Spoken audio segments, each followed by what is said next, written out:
So the man came in the other day and he was kind of blustery and he went straight over to the beautiful bar. It wasn't the main big bar that they have in a whole room set up for like a kitchenette and a bar like you would have at a disco. No, this is just like the big, beautiful, silver-plated table that has like 15 bottles of booze and ice and soda water, and it has a little refrigeration thing down below. There's manicura cherries and olives and a few other things. There's scallions. I don't know what, there's a few limes. But he went right over there and he made a big stiff bourbon and he came and he sat down. I was sleeping there on the couch out in the big parlor room. And I said, well, what's the matter, big guy? And he said, for goodness gracious, somebody said today, they came over to me and they said, hey, and they were kind of like a little bit sneaky. And I said, wow, what's up? And he says, hey, did you know I was gay? And I said, no, I didn't. What's the big whoop? I kind of wish I said, what's the big whoop?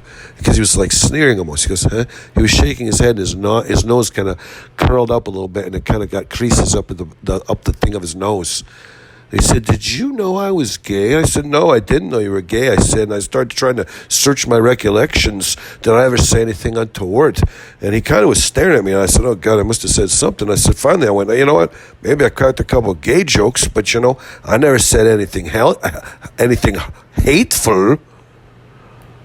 And I looked at the man. I was like, well, nowadays you can't really do any gay jokes. So, you're probably embarrassed. Or probably were being a little bit what we would say, not bigoted, but you were, condomening. I forget what they call it.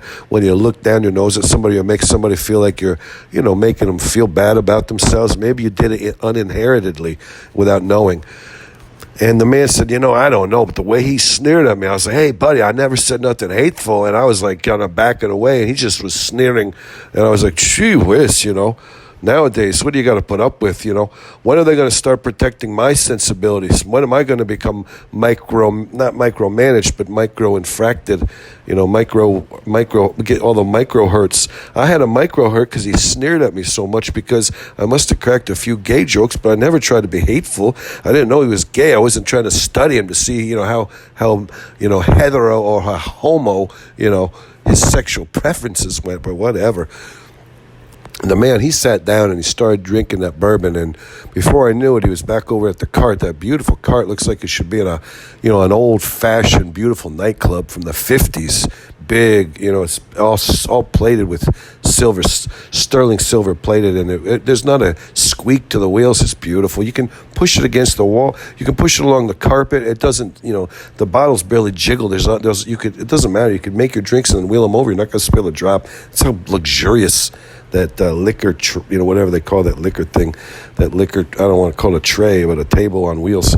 But and he made himself a second bourbon. He sat back down, and as he started sipping on that second bourbon, he started to calm down, and he was waiting for that click, and he wouldn't have to be worried about, what a heel he was, had been, and that he had discovered just today what a heel he had been. It was kind of rough on the man.